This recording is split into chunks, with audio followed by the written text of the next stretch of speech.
This is a pretty exciting pile of junk, right? A great big interesting stack, a mess if you want to, of some really interesting pieces. Would you believe that everything you see here before you was something that I picked up in 2024? It's hard for me to believe, but that's what this video is going to be. We're going to do a rundown of 2024. I'm going to show you some of the pieces that I bought this year. I'm going to give you my top 5 picks from this year, and I'll ask you to compare and contrast and see if you've got a 5 favorite from this group also.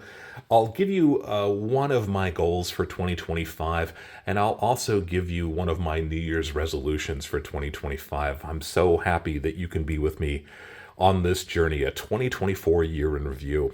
If you are new to the channel, my name is Dub C. I want to thank you for being with me here today. If you are one of my returning subscribers, thank you guys for making 2024 such an amazing year. I'll be doing more of a channel update towards the end of February of 2025 when we take a look back on my 2-year anniversary. But just really briefly, I saw some statistics before I started filming today. Would you believe that we more than doubled the number of subscribers in 2024 than I had previously? We are well over 5,000 subscribers. Thank you guys so much for being with me here. And if you are new, or maybe this is your second or third video of mine that you've watched, go ahead and click on the subscription button. It doesn't cost anything. It's just a way to show support for the channel. And I would really love to have you be part of this community also. A 2024 year in review. What a crazy year it was.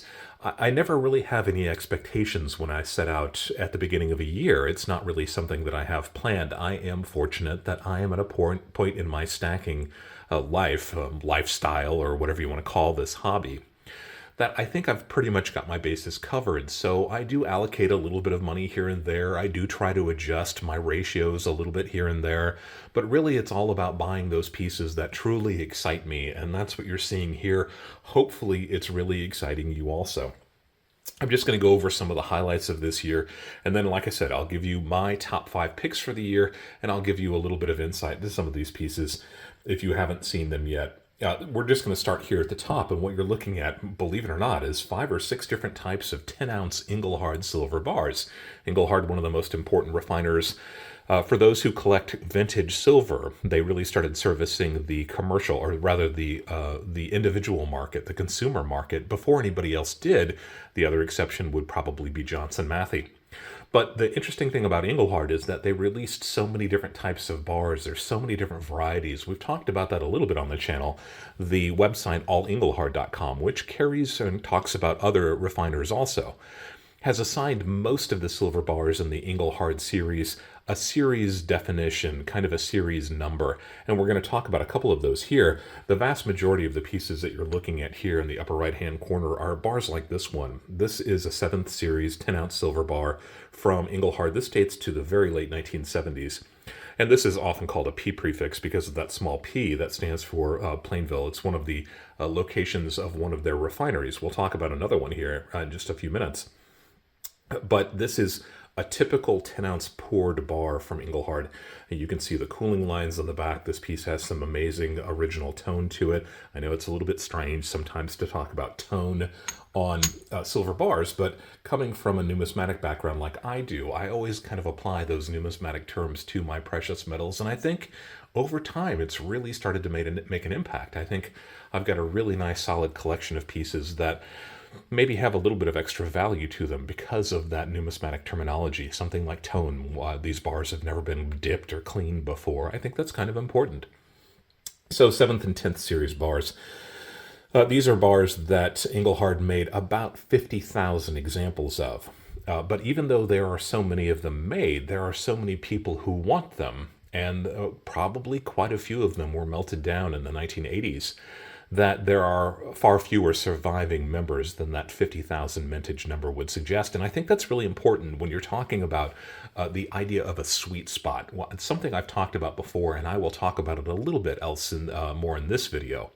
The sweet spot is really just how does the number of surviving bars compare with the number of people who are actually after them? You could have examples where there are incredibly scarce bars where there are only a few examples known. But if there aren't enough collectors of those bars, and that often is the result of there being too few bars on the market, If there are not enough people chasing those bars, then there isn't much interest in them and there's not a sweet spot.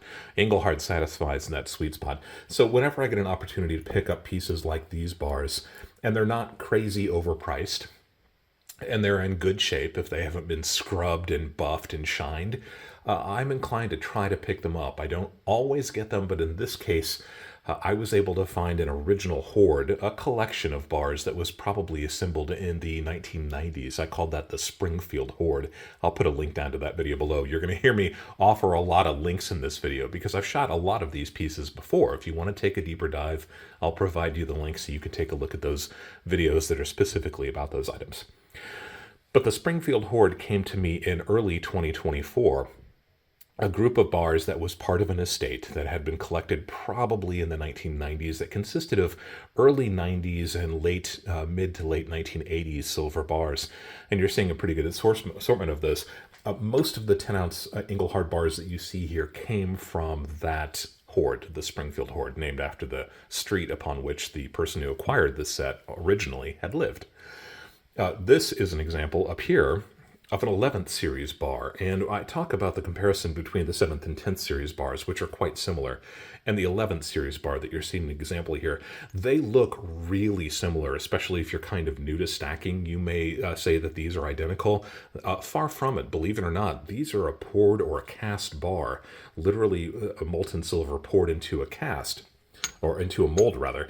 And this bar is an example of a machined bar. That's what allengelhard.com calls it. You can see the kind of coarse machining lines and how incredibly sharp these edges are. So it is of a very similar type, but this is an evolution in Engelhard's casting and manufacturing techniques. That made this bar kind of an interesting one. But Engelhard probably made close to 200,000 of those bars. So while the 11th series and the 7th series bars look similar, 7th series bars considerably older, and they also made far fewer of them, about a fourth as many bars. But this was such an interesting example of an 11th series bar, and I often don't hunt for those. If I come across a really nice example, it's something I'll consider. This one was so exceptional, it looked like it had never been touched, that I figured I'd go ahead and add it to the collection in 2024, and I'm really glad that I did. Very fortunate to be able to get some of these bars. I mentioned that I picked up several different varieties of Engelhard 10-ounce bars. It's kind of crazy. We're going to be talking about another one, but this bar from Engelhard of Canada is almost a transitional bar, and I'd never had one of these before either. Obviously, this is kind of a minted bar. You can see that this was probably struck the same way that a coin is struck, but we can tell that it's a Canadian bar because of what is commonly called the bull. That's actually an alchemical symbol, a combination of the sun and the moon. Engelhard used those starting a long time ago, and it's just kind of a neat feature. But I'd never had one of these types of bars before. This, too, part of the Springfield Hoard. So when I got an opportunity to pick that up, I picked it up as well. So now we're already looking at several different types. This was a bar that I got at a different point in the year. It is not part of the Springfield Hoard, but this bar is a traditional commercial bar. You may have seen these before. I'd actually sold a couple of these not too long ago. When I saw this piece at a local shop in its original, very supple vinyl pouch, it had never been touched before. This is just an exceptional example. I've got many of those types of bars, but I couldn't pass it up. Sometimes when you see something, you go ahead and grab it. And in this case, I had no idea what was coming down the pike. I didn't realize that the Springfield Hoard was just on the horizon. And isn't that always the case? In this case, I went ahead and bought that Engelhard bar, not having any idea that a couple weeks later, I'd be confronted with this huge collection of vintage bars. But I'm not hating, I'm not disappointed with this. This is still kind of a fun thing. I got some fantastic pieces here. Really briefly, I'll just go over a few of them. We're looking at some Weschler mint pieces. These are kind of an old ingot style bar, but this was kind of a unique thing for this manufacturer. They made these highly polished. So while it was a poured or a cast bar, I don't believe that this was an extruded or a machined bar. It definitely has that look to it. You can see the serial number here on the back. Went ahead and got two of these from the Springfield Hoard. Glad that I have them. Had never seen them before. They're interesting bars, and they make a nice addition to the stack. This is a bar from P&P. I said I would just go over a few of these. Watch me grab all of them. Not a lot known about this manufacturer. It's kind of an interesting somewhat crude bar. You can see it's got the beginnings of a picture frame here. That's that slightly raised edge. We'll take a look at another one of those bars in just a moment. You get the P&P name inside this bar logo. That's kind of cool. 1080 is not the weight on this bar. You might assume that that is the case because so many of these bars are 10 ounce or 10 ounce glass. Believe it or not, this bar weighs 12.93 troy ounces. This bar is a chunky beast. This is a big silver bar. By far the biggest bar that was offered in the Springfield Hoard. Was a little bit reluctant to get it.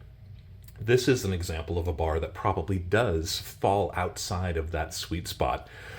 I have found 3 or 4 other examples of P&P bars, this one by far the largest of those examples, but I have a feeling that even though these are so much more scarce than the Engelhard bars, there are so far fewer collectors of a P&P type bar that there just isn't a big collector base for them. Consequently, they probably wouldn't bring a proportional amount of money versus the Engelhard bars. I think it's an interesting concept, one that I struggle with often when I find something interesting and unusual.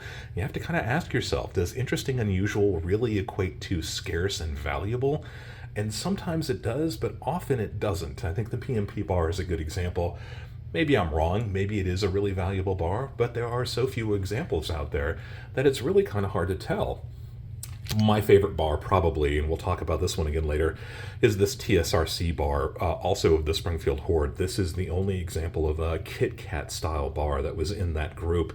Probably a little bit older than most of the bars, although with the Engelhard bars, maybe from that same period of time. You can see where the sprue was ground away. It's got an interesting Kit Kat style shape, called a Kit Kat bar because it looks like a Kit Kat candy bar. It has a very well-defined picture frame around the outside. It's got an interesting weight of 10.30 troy ounces. And this logo, the TSRC, standing for Tri-State Refining Company, we think dates this one pretty specifically. We think that this is probably a transition bar from their first series of bars to a second series of bars. It probably happened sometime around 1979.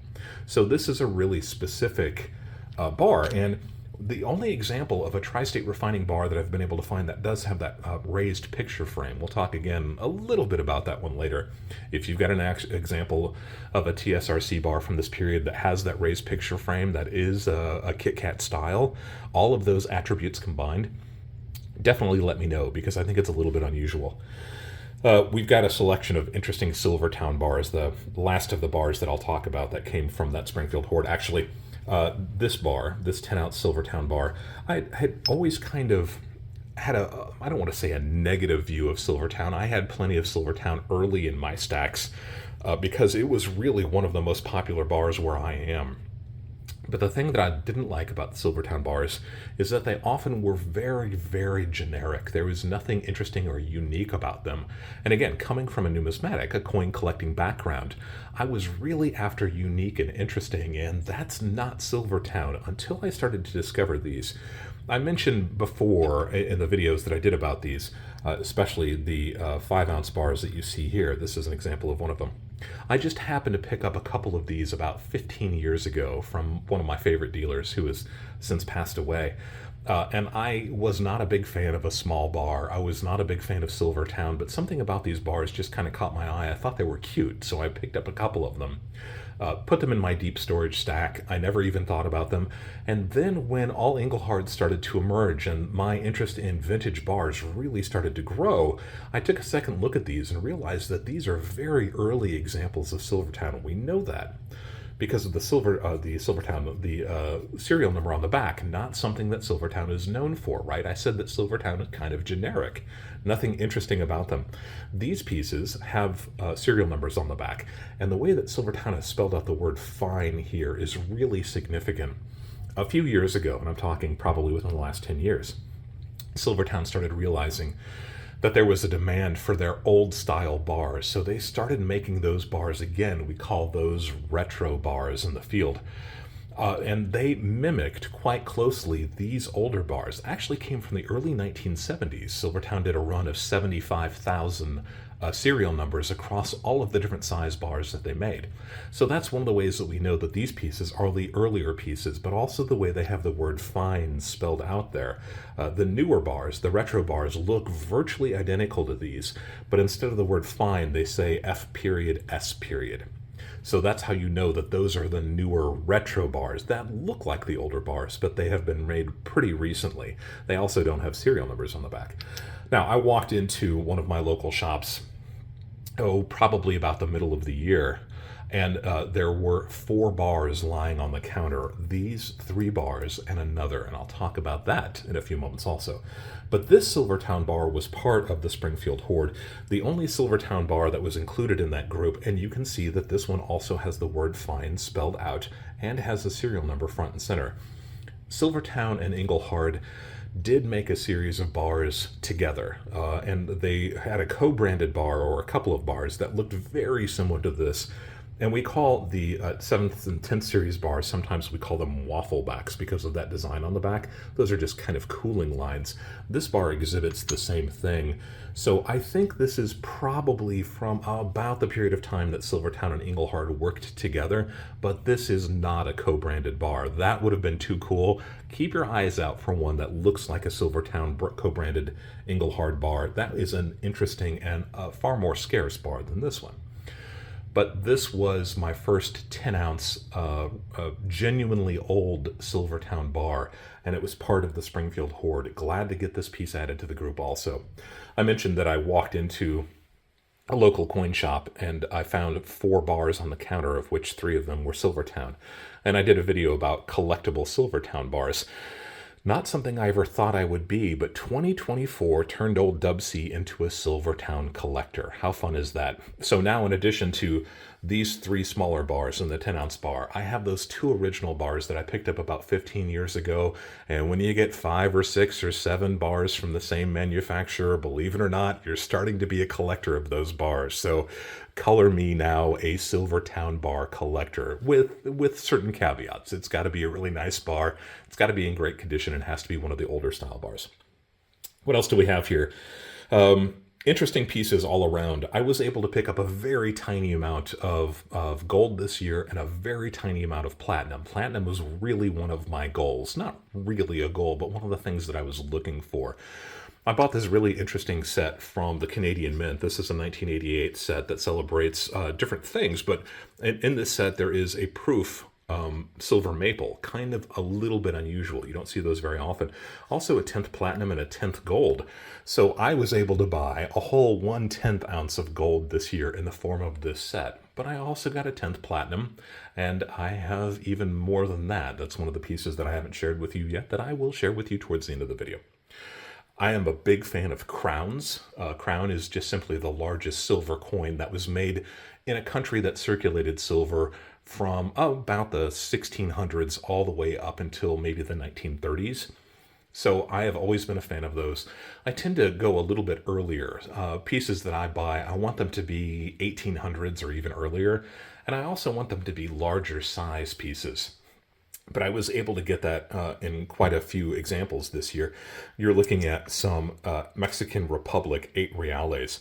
Some of my favorite snacking vehicles. I'm a big fan of Mexican silver. You already know that. But one of the pieces that I bought in this group is this 1819 8 reale. This is actually from Potosi. And you can see with the Potosi mint mark right there. So this piece, one of several that I was able to get for essentially their melt value plus a few dollars. All of them from an older collection, all of these pieces, and all of them exhibited what looked like a little bit of PVC haze to me. And because I don't want to take any risks with PVC on my coins, even my bullion pieces, I did a 2-part video series about my preservation technique to try to fight PVC. A little bit controversial. I am not an advocate of cleaning coins. In fact, it's one of my all-time recommendations. Watching my channel, you should know that. Never clean coins. We don't clean coins. But in this case, I use a technique that is, if not approved by experts in the field, it is duplicated by experts in the field. I'll leave a link down to that 2-part video series below, and you can actually see me use that technique on these 4 or 5 pieces here. I figured it was important enough and I wanted to share it with you guys. So some great early crowns that I was able to pick up this year, some of them going back all the way to 1819. You got to pick those up, right? When you get an opportunity and they're only a few bucks over melt. In this case, I probably paid $5, maybe $8 a piece over their melt value, but really thrilled with those pieces. Some additional crowns that I picked up over the course of the year. A piece like this French one. This is a French 5 francs.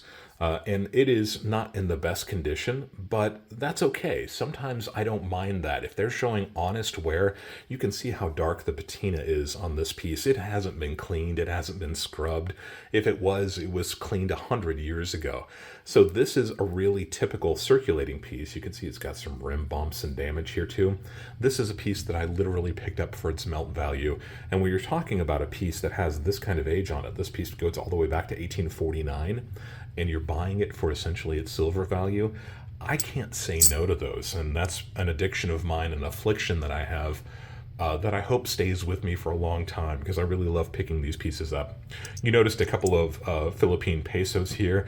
Kind of picked them up for the wrong reasons. They're not the purity I like. They're not as old as I like. They're not as big as I like. Why did I buy them? I don't know. I'm still scratching my head about that one. Since we're right here with the Mexican pieces, you guys have heard me talk about these endlessly if you ever watch the channel. This is the 1947-1948 two-year series. Mexican 5 peso, and the thing that I love about these, besides the fact the design is fantastic, is it actually says 30 grams of 900 silver right there on the front, technically the back. This is the back side of the coin in Mexico. But it's still a beautiful coin with some fantastic detail. I picked up several of these this year. This example had this really interesting violet tone on this side and a little bit of kind of a golden champagne color. You're seeing almost kind of a coppery gold around the top there and a little bit on the bottom. A little bit unusual. This piece, if it had been anything less than extremely fine, I probably would have passed it up. I've got plenty of these. I still pick them up whenever I can. But in this case, I want them to be AU condition at a minimum. And this one is probably AU 58, maybe uncirculated. Maybe it crosses the border of 60 on that Sheldon grading scale. One of the things that I'm focusing on in 2025, and you'll hear me talk about often in 2025, is quality. I'm at the point in my stack that I can pass pieces up. I've got at least that much familiarity and knowledge with this field to know that the pieces that aren't exceptionally rare, I will see them again at some point. At least I hope I do.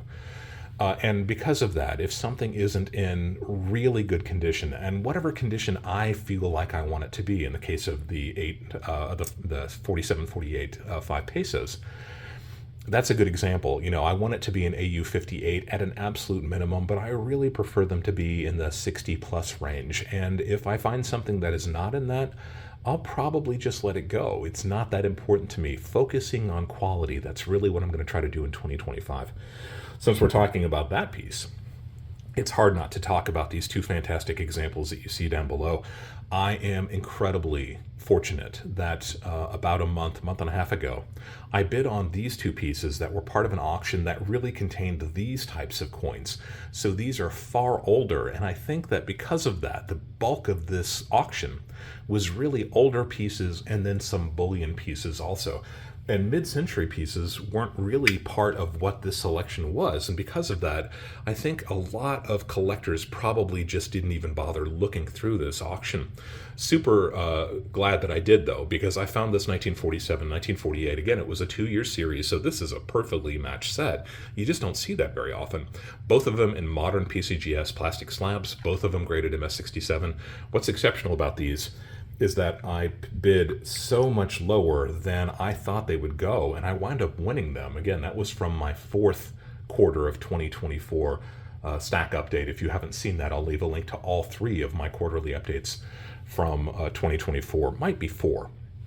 But the interesting thing is, I mentioned in that video that the most recent example of this coin, the 1947 MS67 to sell through Heritage, sold earlier in 2024. And I didn't even realize till I was prepping for this video today that I was one of the underbidders on that coin. It's interesting to go back, since we're looking at 2024 in review, I was able to go back through my auction archives through the 3 or 4 different auctions that I frequent, and I found out that there are a lot of pieces that I bid on that I completely forgot about this year. And that's okay. Sometimes if you didn't get them, it's nice just to flush that out of the system and not even think about it. But the fact that the 1947 MS67 NGC example of this that I bid on earlier this year went for about 3 times the price that I bid on this piece and won it for. So sometimes things work out in the end. I didn't get that auction when I had the opportunity. Honestly, I kind of like to have both of these in the same matching PCGS slabs. I think that's a lot of fun. I did buy some more generic silver this year, and if you've seen my video about the 50-year clubs, I am a big fan of silver rounds that are at least 50 years old. A silver round is simply one of the least expensive ways to buy silver. They look like a coin, but they're made from private mints. Often, almost always, 1 troy ounce of pure silver. This is a great example. Everybody who saw this one seemed to think that was a really cool piece, and I do as well. This is a neat example of a 1 troy ounce silver round from 1974. All of the pieces that I buy now are at least 50 years old, and all of the pieces that I'm buying now of examples of these silver rounds, very high quality. It doesn't just have to be older. I can pass those by unless it is truly exceptional. But in the case of these pieces, they weren't super uncommon. They do hit that 50-year mark, but all of them an exceptional state of preservation. I would grade these probably 63 to 65 on that Sheldon grading scale. So that's kind of what I'm after now. Since we're making the circuit and going around in circles, the 20-ounce Johnson Matthey bar, what makes this exceptional, and you've heard me talk about this if you've seen the channel, this is one of my best buys of this year. It is an exceptionally rare early 20-ounce bar from Johnson Matthey. They only made a handful of these back probably in the late 1960s, and by now, literally a few probably exist. We're talking fewer than 5 would be a good guess. And I was able to pick that up at just a few dollars per ounce over the spot price. Again, I've got a dealer who cuts me fantastic deals, and thank you for letting me do that. Front and center, we have an example of a piece that we talked about ad nauseum this year, right? Everybody is already sick about talking about the flowing hair pieces, both of this flowing hair pieces. The silver medal and the gold dollar, the pieces that had the privy marks, that didn't have the privy marks, the pieces that sold at auctions, the ones that came from the mint.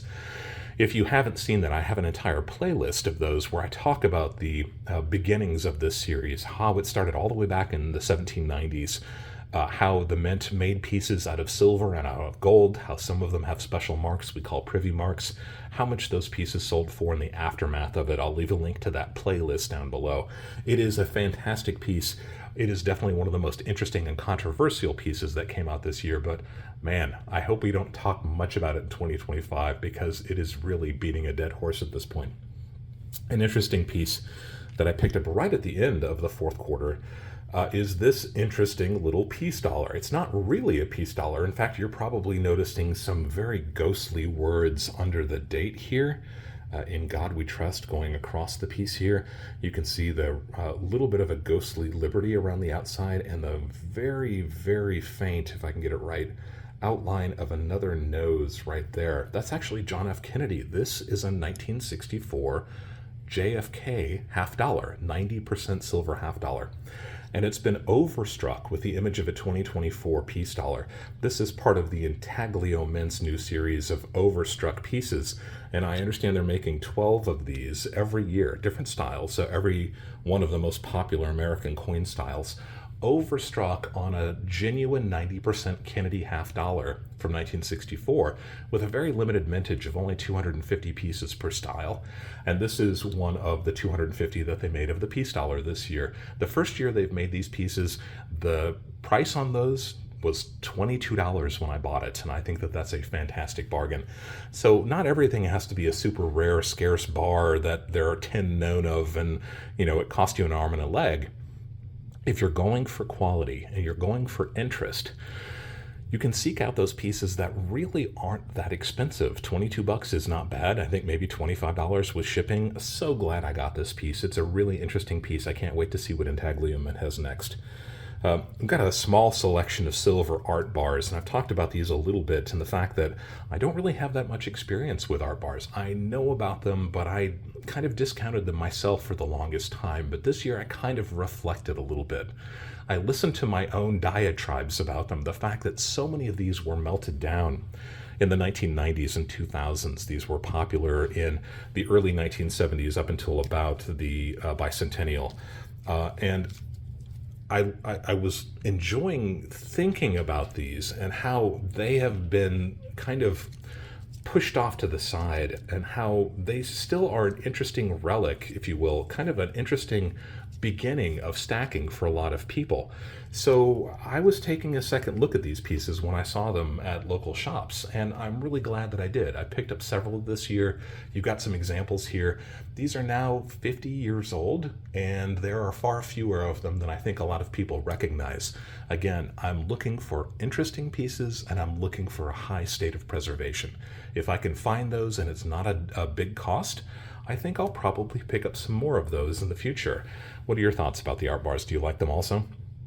I think we've covered just about everything. We've made the circuit. There's a few bits and pieces here I don't want to go into really heavy detail about, but the one piece that's front and center that we haven't talked about has to be my favorite piece that I've picked up this year. And at the risk of hitting this piece ad nauseum also, it's this bar from the San Francisco Mint. If you haven't seen the video I made about this bar, I did an entire video about it. It came in the same time that these three Silvertowne bars came in. Let's get a nice focus. So I picked up all three of those, but I also picked up this bar. I had just been doing some research about the time when Americans were kind of turning in their silver certificates. This would have been the very late 1960s, kind of the last chance for you to get silver in exchange for your silver certificates before we stopped making that form of currency and went straight to a Federal Reserve note.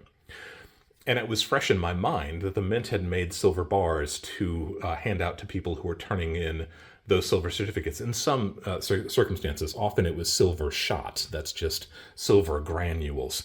Weighed the right amount for however many bars you were or how many ever notes you were turning in.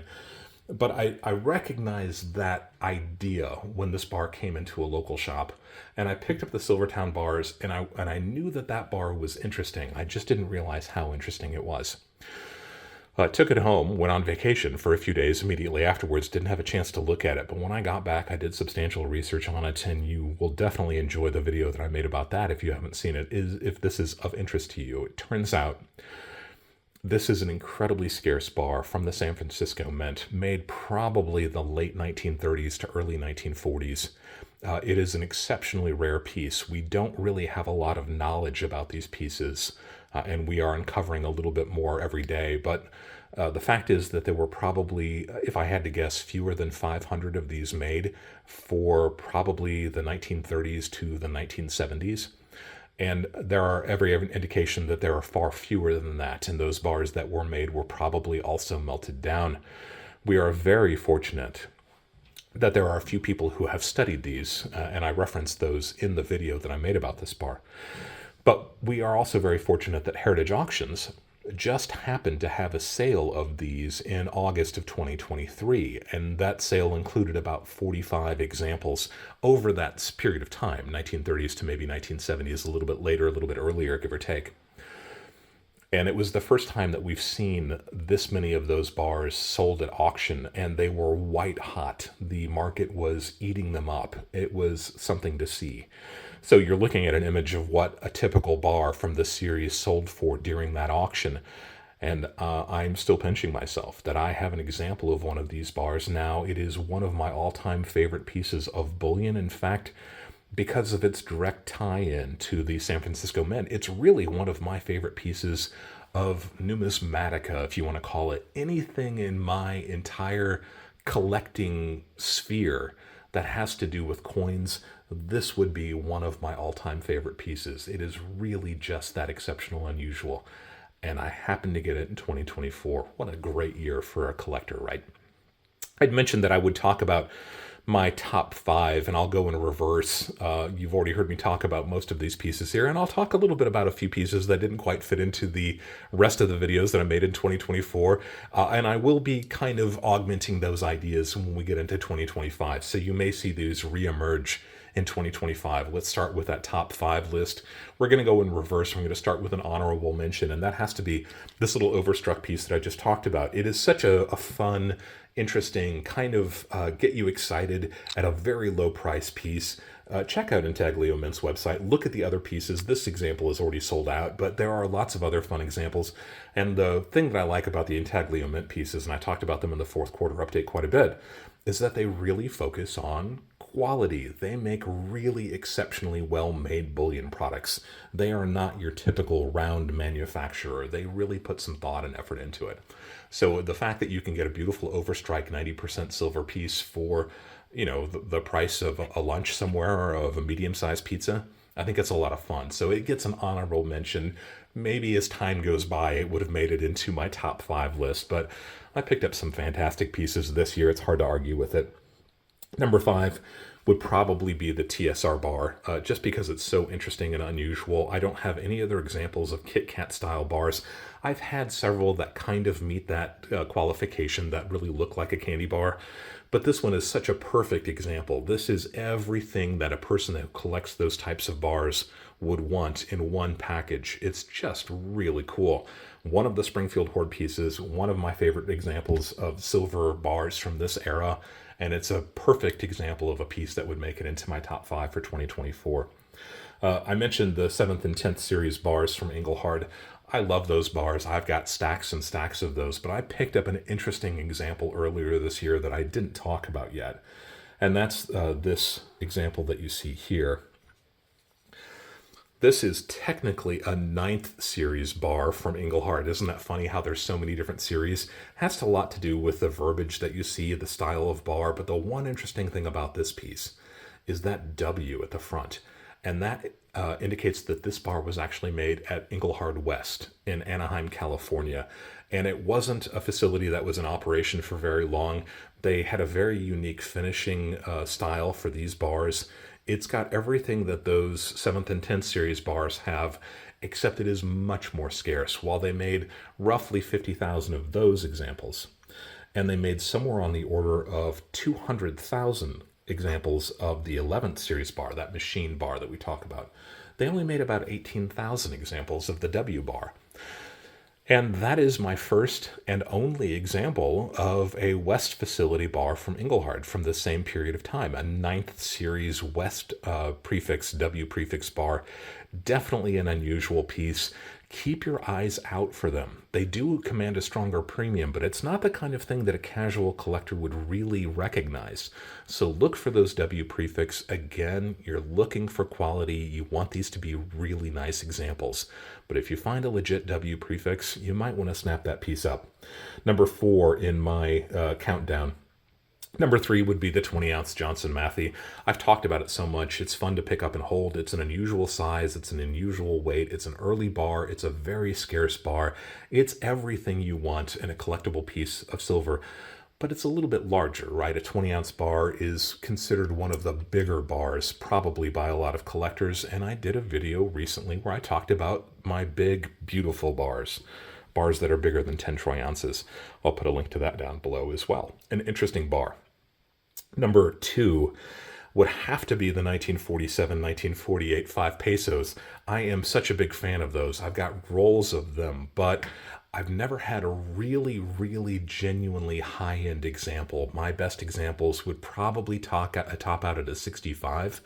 So to be able to get a matching set slabbed and certified by PCGS as being 67s, and not have paid very much money for them, I still catch myself just gazing at these pieces during the course of the day, holding them in my hand, and just thinking about how fun that is to finally have some truly exceptional examples. You can see that cartwheel is insane. These pieces are just beautiful, really nice, and that's why they are number 4 or number 2 or however you want to think about it in my countdown of honorable mention 5, 4, 3, 2. And the number one piece should come as absolutely no surprise. It's the San Francisco Mint Silver Bar. I'll never come across another one of these again in the wild. I can say that with some certitude, right? I will never find another one of these in the wild. It is such an interesting example of an early silver bullion piece made by our own mint with all of the different bells and whistles that you could possibly want. This is an exceptional piece. This was an unknown piece before I bought it. The person that has studied these at length, I don't believe had ever seen this example. And I mentioned that there are so few of these that still exist that it's probably fewer than a couple hundred examples that are still out there. To have one of these in my own stack is like a dream come true. It is a museum quality piece. Pretty much. I think it is, at least. And it is a wonderful addition to the stack for 2024. How am I going to top that for 2025? I don't even know. So that would be my number one pick for 2024. I mentioned that there were a few pieces that you didn't see this year. As we try to wrap this up as quickly as I can, you've probably noticed that there is this piece off to the side. What is this piece? Well, it's a really interesting little coin, isn't it? This is what we call a Panama pill. This is a 1 year, a 1904 piece from Panama. It's called a Doce Media Centésimos. That's 2.5 cents piece. And what's interesting about this piece, it's got some beautiful tone, is that this piece was actually struck by the U.S. Mint in Philadelphia. This was made in the United States. The 2.5 cent amount is kind of a strange weight, or a strange price, face value. But that's because they were based 8, right? They were recovering from the Spanish colonial pieces that were based on 8.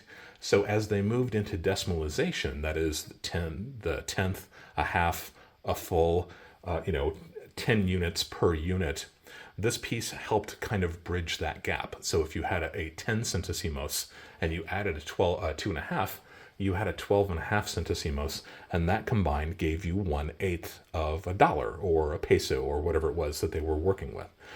Interesting piece struck by the United States Mint at Philadelphia. One of the smallest coins we have ever made, a mintage of about 400,000 pieces, but you can imagine these must have gotten lost in droves. That is so tiny. The smallest coin in terms of diameter, this is 10 millimeters in diameter. The United States Mint made the 3-cent silver piece of the late 1800s. Those pieces weigh considerably less. This is 1.25 grams versus 0.75 of a gram for those 3-cent silver fish scales is what we call them. But their diameter is actually 14 millimeters. So while this weighs a little bit more, it is considerably smaller in diameter. So I'm going to use that as the smallest silver coin the United States Mint has ever made. I also picked up a couple of other kind of odds and ends here and there, and this is a great example. This is a Charles IV 1808 half reale. It goes hand in hand with the 8 reales that I like so much, and I do have a handful of kind of fractional pieces. This piece looks like it's been untouched for 30 or 40 years. It's got some great tone. It was a fantastic strike. If I had to grade it, I would say at least extremely fine condition. And one of my local dealers essentially threw this in with a bunch of other stuff for its melt value. How do you turn down 220-year-old silver from Mexico when you have an opportunity to buy this? So I grabbed it. It just didn't really fit in with some of the other videos that I've made this year, so I didn't talk about it yet. And then finally, I did pick up a little bit of platinum. And in fact, I've seen a couple of my other fellow YouTubers picked up this exact same piece. This is a 1/4 troy ounce piece. It's a koala from Australia, and it's a 2-year series itself, 1988, 1989. We were kind of toying with the idea of platinum coins, probably started with the Isle of Man nobles. And there just didn't seem to be very much demand for them. So they kind of came in fits and starts. Even the United States Mint, they started making fractional pieces in 1997, stopped making them in 2008. So there just doesn't seem to be much demand for fractional platinum. But I did pick up this 1/4 ounce piece, and I did pick up the 10th ounce piece in this set. So a little bit more than 1/4 of an ounce of platinum, not nearly as much as I wanted, but it's a beautiful piece in fantastic condition in its original capsule. How do you say no to that? So we've had a rundown of my best pieces from 2024. You've seen pretty much the length and width of the things that I was able to buy, somewhere north of 250 troy ounces of silver, a smidge of gold, and a little bit of platinum. I'd have to say it was a pretty good year. If you have questions about anything that I talked about here, by all means, leave a question down below. Love to be able to answer your question. If you've got a question, I'm fond of saying that if you've got it, somebody else probably has the same question. Let's see if we can answer it for everybody. If you've got suggestions of videos that you'd like to see me make, even if it's a video series, leave that down below. And if I make a video series based on your suggestion, I'll give you a great big shout out. If you haven't yet subscribed to the channel, now's your chance to go ahead and subscribe. Love to have you be part of this community. Always be learning. And thank you for allowing me to be a part of your journey as we go deeper into the world of coins and physical precious metals.